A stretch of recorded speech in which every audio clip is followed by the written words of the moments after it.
Dr. Ashwini Bansal, and welcome to News Online. Thank you, ma'am. I would like to really thank you, Dr. Ashwini Bansal. Despite your busy schedule, you agreed to do this COVID Insight talk on our channel. And it's early, let me tell our viewers, it's early in the morning. And because Dr. Ashwini Bansal had a very busy schedule, we just requested him to do before he leaves for the hospital. Thank you. Right.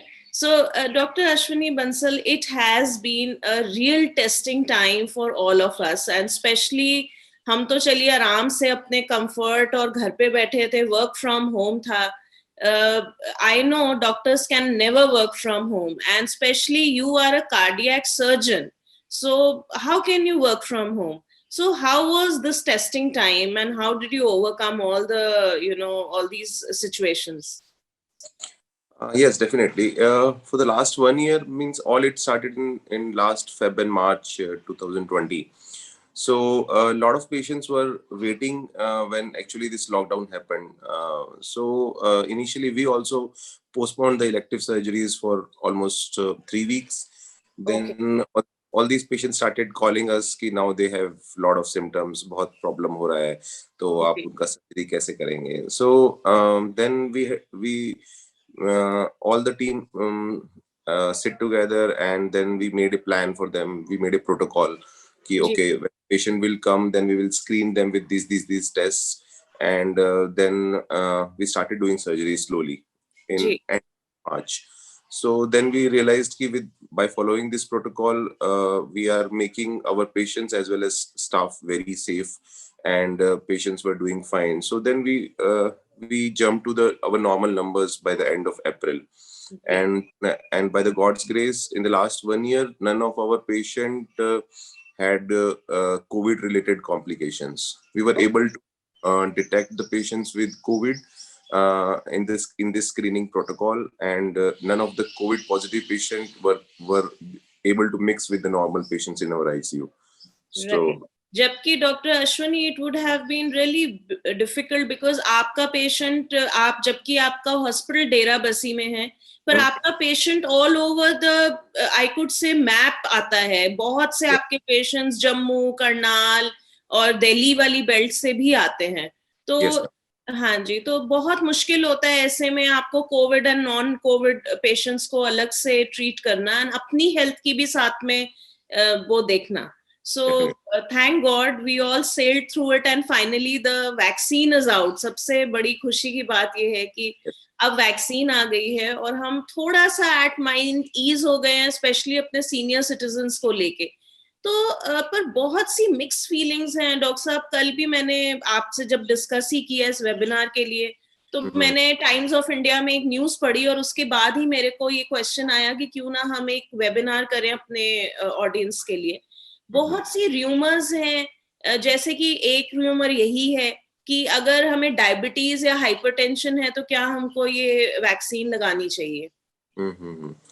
Yes madam, बहुत सारे मेरे patients हमें call करते हैं, या हमारे जो helpline numbers हैं उन पे कॉल करके पूछते हैं कि क्या अब उन्हें वैक्सीन लगानी चाहिए, क्योंकि जो डॉक्टर्स हैं, जो स्टाफ है, उनको 2 डोजेस ऑफ वैक्सीन लग चुके हैं ऑलमोस्ट सब जगह पे. तो अब नाउ द सीनियर सिटीजन्स या फिर 45 प्लस जिनको कोई डिजीजेस हैं, उन सेगमेंट को अब वैक्सीन लग रहे हैं. सो ये क्वेश्चंस बहुत ही कॉमन हैं जो हमको फेस करने पड़ते हैं. So it is better that through this video they can get the answers. So जहाँ तक डायबिटीज और हाइपरटेंशन वाले पेशेंट्स की बात है, उनको ये वैक्सीन टोटली सेफ है.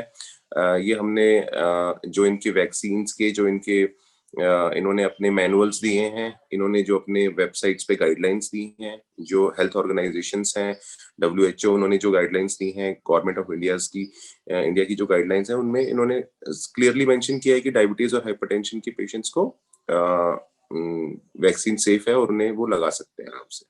ठीक है. और जहां तक आप एक कार्डियक सर्जन है या हार्ट सर्जन, जिनको हम एक कॉमन लैंग्वेज में कहते हैं, तो क्या ये हार्ट पेशेंट्स के लिए भी उतनी ही सेफ है? हाँ, yes definitely. Actually heart patients को ये वैक्सीन और जल्दी लगानी चाहिए, क्योंकि जो हार्ट पेशेंट्स हैं या जिनको ब्रेन की प्रॉब्लम है, स्ट्रोक हुआ है, उनको अगर कोविड रिलेटेड कोई कॉम्प्लिकेशंस आते हैं तो उनको मैनेज करना और मुश्किल हो जाता है। तो ना ओके। सिर्फ वैक्सीन सेफ है, बल्कि इनको जल्दी लगाना चाहिए ताकि उनको कोविड ना हो और उसके रिलेटेड कॉम्प्लिकेशंस ना हो। इवन ये अगर हमारी किसी की बाईपास सर्जरी हुई हुई है या stent, this is applicable for all, you mean? Yes yes. Heart patients जिनका जो केवल मेडिकल मैनेजमेंट पे हैं वो भी लगा सकते हैं, या जिनका स्टेंट या बाईपास हो चुका है वो भी लगा सकते हैं। ठीक है डॉक्टर साहब, कुछ पेशेंट्स ये पूछ रहे हैं, हमारी ऑडियंस में से ये क्वेश्चन आ रहा है कि वो ब्लड थिनर्स लेते हैं, उनकी हार्ट वॉल्व की सर्जरी हुई है, तो हम्म, क्या आप उनके लिए भी ये वैक्सीन रिकमेंड करते हैं? ये बहुत ही इंपॉर्टेंट क्वेश्चन है, क्योंकि जब पेशेंट की हार्ट के वाल्व की सर्जरी होती है तो उनको एक दवाई चलती है जिसको हम एसिट्रोम या वारफरिन कहते हैं, जिससे ओके। खून पतला हो जाता है और आर्टिफिशियल वाल्व नॉर्मली काम करते रहता है। बट अगर उस ऐसी सिचुएशन में उनको अपना एक टेस्ट होता है जिसको हम आईएनआर टेस्ट बोलते हैं। वो आईएनआर टेस्ट में वो चेक करते हैं कि खून कितना पतला है। अगर आईएनआर वैल्यू 3 से कम है तो वो आराम से वैक्सीन लगवा सकते हैं। अगर 3 से ज्यादा है तो अपने डॉक्टर से मिलकर डोज को एडजस्ट करें, आईएनआर को 3 से नीचे लेके आएं, उसके बाद वो वैक्सीन लगाएं। ओके, ठीक है। तो एक कोई पूछ रहा है कि उन्होंने ये न्यूज में ही सुना था कि जब हम वैक्सीन लगाते हैं तो उसको प्रेस करके रखना है हमको, हम्म, तो हम्म, ये हम्म, हम्म। इसका क्या लॉजिक है डॉक्टर साहब, आप प्लीज एक्सप्लेन हाँ, कर। क्योंकि जो हमारे हार्ट पेशेंट्स हैं उनको ब्लड थिनर्स चल रहे होते हैं, तो उनको एटलीस्ट 2 मिनट के लिए जो वैक्सीन की साइट है उसको प्रेस करके रखना है। 2 मिनट के बाद ही उसको हटा के देखना है कि वहां पे कोई ब्लीडिंग वगैरह तो नहीं है। ओके, ठीक है। एंड डॉक्टर साहब, दो वैक्सीन, इसमें दो डोजेस हैं वैक्सीन की। यस मैडम, हाँ। ओके, तो इसमें कितना गैप होना चाहिए दोनों डोजेस में? That is also very important question कि हमने सपोज आज वैक्सीन लगवा लिया, तो हम अपने अपने शेड्यूल में ये मार्क करके रखें कि 4 to 6 वीक्स के अंदर हमें दूसरा डोज लगाना है। अच्छा, 4 to 6 वीक्स, यानी 4 वीक्स मीन्स 1 मंथ। 1 मंथ या 1 से 1.5 महीने के अंदर हमें दूसरा डोज लगाना है। रिसर्च में देखा गया है कि 2 डोज लगने के बाद मैक्सिमम प्रोटेक्शन अचीव होता है, एक dose is not sufficient. Okay. Doctor साहब, इसके कोई साइड इफेक्ट्स हैं अभी तक? इनके जो साइड इफेक्ट्स नोटेड हैं, लेस देन 10% पेशेंट्स में साइड इफेक्ट नोट किए गए हैं, ओके। जिसके अंदर जैसे उनको हल्का बुखार आना, या फिर थोड़ा सा हाथ में दर्द, या फिर उनको लगना कि उन्हें थोड़ा सा हाथ की मूवमेंट में थोड़ा सा रिस्ट्रिक्शन है, इस तरह का प्रॉब्लम आता है, which is little common. But हमारे जो हॉस्पिटल के स्टाफ हैं या जो थोड़े सीनियर पेशेंट्स जो मेरे जिन्होंने वैक्सीन लगवाया, दैट उनका 1 या 2 दिन में वो प्रॉब्लम ठीक हो जाता है, उसके लिए वो नॉर्मल पेन किलर ले सकते हैं। अगर उनको प्रॉब्लम ज्यादा आती है तो वो अपने डॉक्टर से मिल सकते हैं या हमें कांटेक्ट कर सकते हैं हमारे हेल्पलाइन नंबर्स पे। ओके। डॉक्टर साहब, जिनको कोविड हो चुका है, like they have already gone through it, क्या वो भी लगवाएंगे ये वैक्सीन? यस मैडम, उनको भी ये वैक्सीन लगना ही चाहिए, क्योंकि जो हमें all over the world research से पता चला कि अगर कोविड हो गया है तो उसके बाद जो एंटीबॉडी बनती हैं शरीर में, वो एंटीबॉडी से भी ज्यादा एंटीबॉडी वैक्सीन से बनती हैं और वो ज्यादा स्टेबल रहती हैं। कुछ महीने बाद जो कोविड होने के बाद की एंटीबॉडी है वो कम हो जाती हैं, बट वैक्सीन से जो एंटीबॉडी बनेंगी, ऐसा कंपनीज क्लेम कर रही हैं कि वो ज्यादा टाइम तक लास्ट करेंगी। ओके, ठीक है।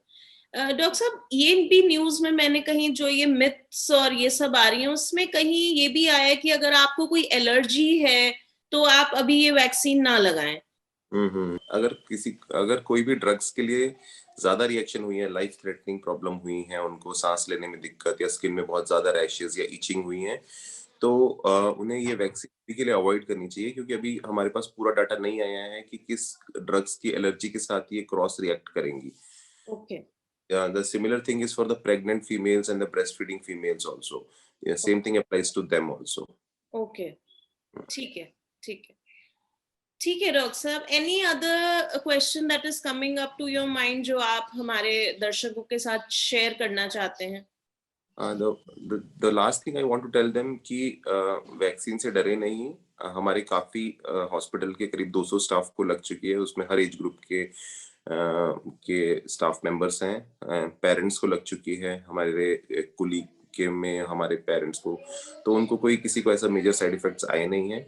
So I think that is the best thing that we can do right now कि वैक्सीन लगवाएं और अपने प्रिकॉशंस स्टिल मेंटेन करें। जब तक हमारी 2 डोजेस नहीं हो जाए, हम एंटीबॉडी लेवल चेक ना कर लें अपने बॉडी में, तब तक हम प्रिकॉशंस भी कंटिन्यू करें और वैक्सीन लगाएं एंड जस्ट प्रे कि नेक्स्ट 2-3 मंथ्स में भी टाइड ओवर दिस क्राइसिस।